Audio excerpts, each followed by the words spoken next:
सारे लोग इज्तिमाई तौर पे बैठ जाते हैं। कोई इमाम साहब की आवाज़ की तरफ तवज्जो देता है, कोई इमाम साहब के अंदाज की तरफ तवज्जो देता है, कोई इमाम साहब के पैरहन की तरफ तवज्जो देता है, कोई इमाम साहब की जिस्म और जिस्मानियत की तरफ तवज्जो देता है। यानी हर शख्स अपनी सोच के मुताबिक, अपनी जहनियत के मुताबिक चाहता ये है कि बहुत अच्छे से अच्छा इमाम उसको मिल जाए ताकि उसके पीछे नमाज पढ़े और सुकून से नमाज़ें पढ़े और वो नमाज़ें उसकी कामयाबी का ज़रिया बन जाएं, वो नमाज़ें उसके लिए ज़रिए निजात बन जाएं। बहुत अच्छी सोच है अवाम की, इसलिए कि एक तजवीद की रियायत करने वाले कारी ही को फ़राइज़ इमामत अंजाम देने की ज़रूरत है, जो कुरान को मातरतील पढ़ता हो और इल्म हदीस का इल्म रखता हो, कुरान का इल्म रखता हो। अल्हम्दुलिल्लाह पैगम्बर इस्लाम सल्लल्लाहु अलैहि वसल्लम के दीन मतीन की तमाम तर नश्र व इशात का उसको इल्म हो, ऐसे ही आलिम की ज़रूरत है और बहुत अच्छे आलिम का इंतखाब करना भी चाहिए। लेकिन एक बहुत बड़ा सवाल मुफ्ती सलमान अज़हरी साहब क़िबला के इस्तीफ़े के बाद जो कमेटी के तमाम तर मेंबरान का जुल्म और उनकी ज़्यादती मुफ्ती साहब क़िबला के हवाले से मंजर आम पर आई है।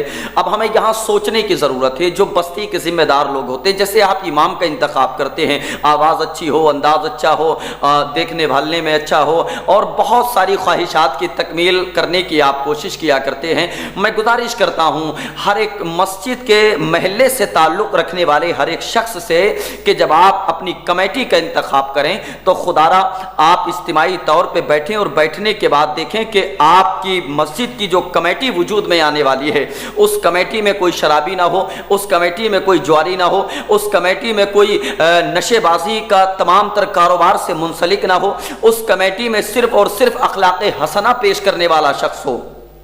जी हाँ, अपनी जहनियत को ज़रा सा करीब कर लें, इसलिए कि अमूमन देखने में आता है जो महल्ले में डाउन किस्म का होता है ना, जो गालियाँ बकता है और जो महल्ले में तरह तरह की अफवाहें फैलाता है, मैं कहूँ दुनियावी एतबार से तो गुंडागर्दी जिसको कहिएगा, ऐसे ही शख्स का इंतखाब करते हैं बस्ती वाले बोले इनको मुतवल्ली बना दीजिएगा, इनकी पूरी बस्ती में बहुत बात है, इनको मिंबर बना दीजिएगा, इनकी भी अच्छी चलती है, इनको फला मनसब दे दीजिएगा, इनको फला ओहदा दे दीजिएगा।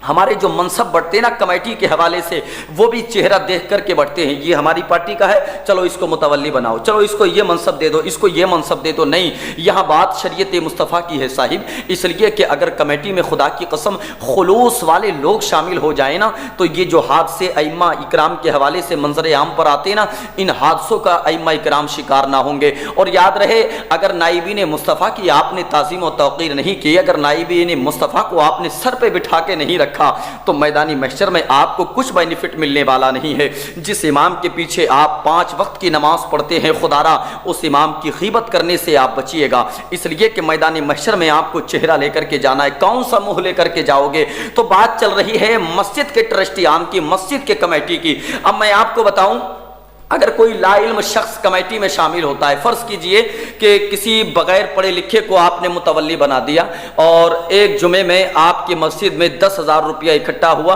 वो 10,000 रुपया मुतवल्ली साहब के पास चला गया।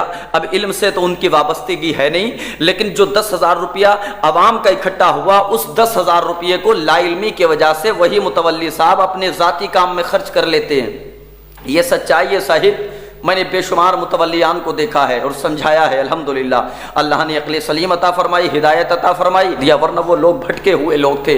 तो यहाँ हमें आपको इस चीज़ पर तवज्जो देने की ज़रूरत है कि हमें कौम के पैसे में जो अमानत के तौर पे हमारे पास आता है, हमें उसमें ख़यानत करने की ज़रूरत नहीं है। और लोग कहते थे कि हम तो अपने पास से खर्च कर देते हैं, अच्छी बात है, अपने पास से खर्च कीजिएगा, लेकिन इसका मतलब ये नहीं कि आपने पहले मस्जिद का पैसा उठा लिया और उसके बाद आपने अपनी जेब से निकाल करके मस्जिद को दे दिया। नहीं, बिल्कुल शरई एतबार से आप मस्जिद का पैसा, मदरसे का पैसा अपने ज़ाती कामों में सर्फ कर ही नहीं सकते। हमें इस तरफ तवज्जो देने की ज़रूरत है। लाइल्मी की वजह से ये सब होता है। हमारी कमेटी में अगर पढ़े लिखे लोग हों, ज़रूरी नहीं कि मुफ्तियान इकराम की कमेटी बनाई जाए या उलमा अहले सुन्नत की कमेटी बनाई जाए, नहीं, तालीम होनी चाहिए, चाहे दुनियावी तालीम हो या उखरवी तालीम हो। दुनियावी एजुकेशन भी अगर होगी तो अल्हम्दुलिल्लाह दुनियावी तालीम भी इंसानियत का पैगाम देती है। और हमने देखा है कि जो दुनियावी तालीम से वाबस्ता अफराद होते हैं ना, वो मसाजिद के कामों में जो बढ़ चढ़ कर के हिस्सा लेते हैं, तो कहीं ना कहीं वो उनकी तालीम का समरा हुआ करता है अल्हम्दुलिल्लाह। तो पढ़े लिखे लोगों को कमेटी में शामिल कीजिएगा, वरना ये आए दिन जो हादसे होते रहते हैं, और हादसे भी किस नौयत के होते हैं आप हालांकि सब कुछ जानते हैं, लेकिन मैं تقریب ذہن کے لیے بتا دوں، اپنے امام سے جو ناراضیاں ہوتی ہیں وہ ذرا ذرا سی باتوں پر ہوتی ہیں۔ امام صاحب مصلی امامت سے اٹھ کر کے آئے، زیادہ پنکھے چل رہے ہیں، امام صاحب نے بند کر دیا، دھوکے میں کسی ایسے شخص کا بھی بند ہو گیا جو نیچے نماز پڑھ رہا تھا، بس اب امام صاحب کے پیچھے نماز پڑھنا بند کر دیا۔ بولے کیوں کر دیا بند آپ نے نماز پڑھنا؟ بولے میں نماز پڑھ رہا تھا، امام صاحب نے میرا پنکھا بند کر دیا۔ یہ کوئی عذر ہے؟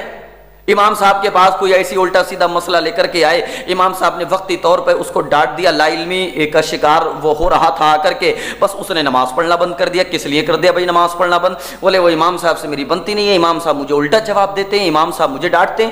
یار میرے بھائی، جس امام کے پیچھے تم نماز پڑھتے ہو، جو امام تمہیں مصلی امامت پر کھڑے ہو کر کے نمازیں پڑھاتا ہے اور وہ کوشش کرتا ہے کہ میدان محشر میں یہ نمازیں آپ کے کام آئیں، ذریعہ نجات بنے، تو کیا اس امام کی باتوں کو برداشت کرنے کا مادہ آپ کے دل میں نہیں ہے؟ آپ کی ذہنیت میں اس امام کی اہمیت اجاگر نہیں ہوتی؟ ضرورت ہے ہمیں اپنے گریبانوں میں جھانکنے